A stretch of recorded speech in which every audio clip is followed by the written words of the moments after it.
Then we're going to lift that paddle leaf spring out, and we're going to replace it with a spacer and put this all back together.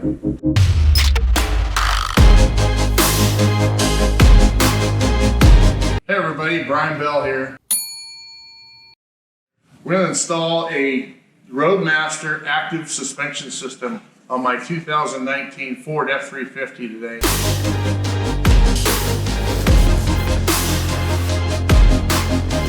I love it. Pretty darn simple. First thing we need to do is chock the front tires, both front and back side of them.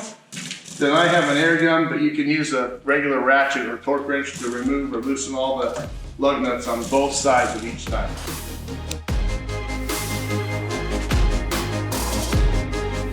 Place the jack directly underneath the differential of the rear end as a jacking point to lift the truck.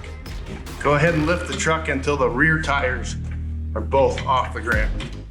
Install jack stands on the frame of the truck, just in front of where the leaf spring is attached to the frame. Now remove the tires from both sides of the truck.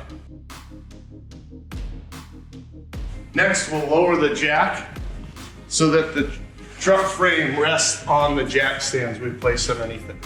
This puts the springs at their maximum arch.